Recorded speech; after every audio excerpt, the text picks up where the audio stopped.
Radhe Radhe everyone. आप सभी को अनंत चतुर्दशी की बहुत बहुत शुभकामनाएं। भाद्रपद माह के शुक्ल पक्ष में आने वाली चतुर्दशी को हम अनंत चतुर्दशी के रूप में मनाते हैं। इस दिन व्रत और पूजा करने का लाभ बहुत ही फलदायी और अनंत है। आज के वीडियो में हम देखेंगे अनंत चतुर्दशी की पूजा, वो भी बहुत सरल तरीके से। देखिए फ्रेंड्स, सुबह नहाकर हमें स्वच्छ और पीले रंग के कपड़े पहनने हैं और फिर उसके बाद अपने लिए उत्तर या पूरब दिशा की तरफ एक चौकी लगानी है और चौकी पर हमें पीले रंग का कपड़ा बिछाना है। अब चौकी पे हमें फूलों से आसन देकर श्री हरि विष्णु भगवान को आसन देना है। यदि आपके पास कोई मूर्ति है तो आप वह मूर्ति को विराजमान कर दीजिए। देखिए फ्रेंड्स, अनंत चतुर्दशी के दिन भगवान श्री हरि विष्णु के अनंत स्वरूपों की पूजा की जाती है। फिर कलश की स्थापना करनी है। अनंत चतुर्दशी पर काले तिल का बहुत महत्व है। अगर आपको काले तिल ना मिले तो आप सफ़ेद रंग के तिल से अष्टदल कमल बना लेंगे। फिर हम तांबे का या पीतल के लोटे को लेकर उस पर कलश की स्थापना करेंगे। सबसे पहले उस पर कलावा बांध लेंगे।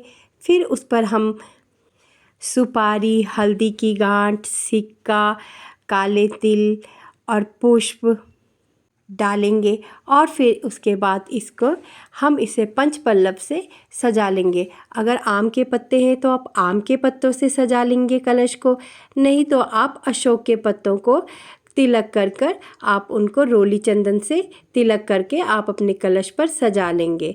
इसके बाद फ्रेंड्स, हमें एक पूर्ण पात्र लेना है, उस पर हमें तिल रखने हैं और तिल के ऊपर एक घी का दीपक देना है। इस तरीके से हमारे दीप कलश की स्थापना हो जाएगी। फिर हमें गणेश भगवान को फूलों का आसन देकर वहाँ पर विराजमान करना है। गणेश भगवान जी जो हमारे घर में मंदिर में डेली पूजा होती है, वही गणेश भगवान जी की हम पूजा करेंगे फ्रेंड्स।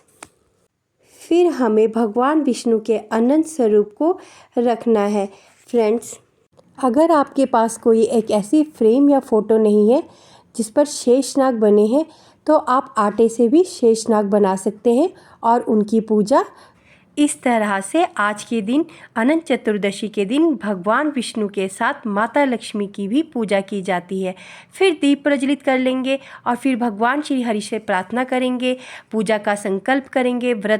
आज मैं आपका व्रत कर रही हूँ, आप मेरी पूजा स्वीकार करें और अगर मुझसे कोई गलती हो जाए तो मुझे क्षमा करना।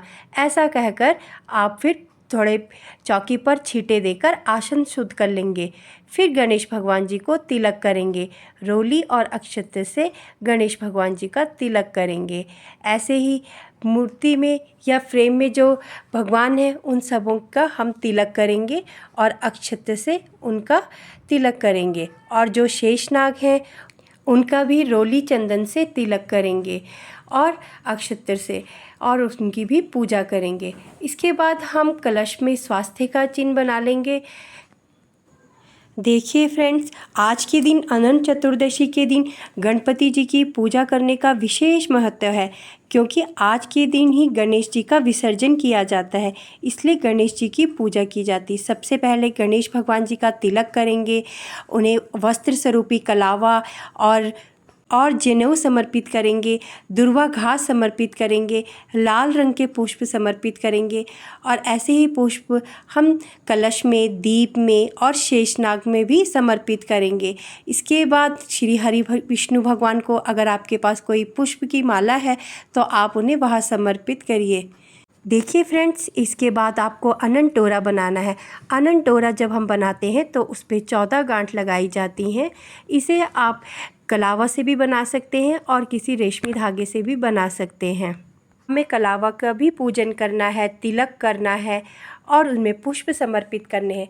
फिर हम श्री हरि विष्णु भगवान को भोग समर्पित करेंगे। हम उन्हें सबसे पहले फ्रूट का, फल का हम भोग लगाएंगे, ड्राई फ्रूट का भोग लगाएंगे और आप चाहे तो मिठाइयों का भी भोग लगा सकते हैं। इसके बाद हम शुद्ध जल रखेंगे और फिर श्री हरि विष्णु भगवान को जितना भी भोग लगाया जाता है उस पर तुलसी दल डालना बहुत ज़रूरी है, नहीं तो वह भोग ग्रहण नहीं करते। इसलिए हमें तुलसी दल ज़रूर डालना है। देखिए फ्रेंड्स, अनंत चतुर्दशी के दिन कथा सुनने का बहुत लाभ मिलता है। अगर आपने व्रत किया है तो भी आपने कथा सुननी है, अगर आपका व्रत नहीं है तो भी आप कथा सुनेंगे तो आपको बहुत लाभ मिलेगा। इसलिए हम कथा सुनेंगे। कथा सुनने के लिए हम अपने हाथ में थोड़े से पुष्प और थोड़े से काले तिल रख लेंगे और फिर कथा सुनेंगे। फ्रेंड्स, कथा के लिए मैं अलग से वीडियो बनाकर चैनल पर डाल दिया है, आप वहां से सुन लीजिएगा। उसके बाद हमें ये जो हमारे हाथ में पुष्प और काले तिल है, ये हम श्री हरि विष्णु के चरणों में और थोड़े से लोटे में डाल देंगे और इस लोटे का जल हम सूर्य भगवान को अर्घ दे देंगे। फिर हम आरती करेंगे। आरती के लिए हम अलग से दीपक देंगे, शुद्ध घी का दीपक देंगे या कपूर के दीपक से भी आप आरती कर सकते हैं। आरती हम पहले बहुत ही प्रेम से गणेश भगवान की आरती करेंगे, फिर श्री हरि विष्णु भगवान की आरती करेंगे। आरती करने के बाद हम हाथ जोड़कर पूजा में रही गलतियों के लिए क्षमा याचना करेंगे और अपनी मनोकामना पूर्ण करने के लिए श्री हरि विष्णु भगवान से प्रार्थना करेंगे।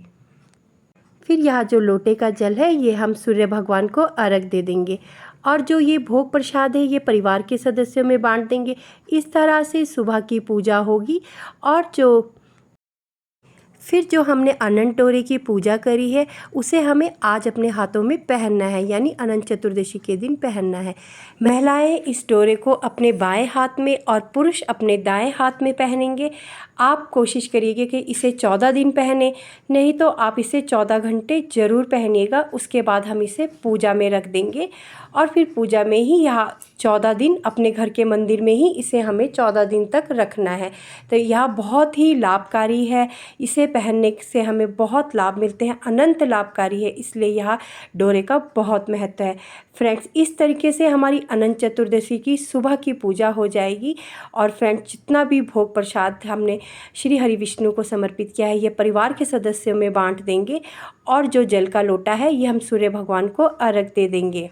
और जो यह हमारा अनंत डोरा है 14 गांठों वाला, इसका हम 14 दिन के बाद अपने मंदिर से उठाकर इसका विसर्जन कर देंगे।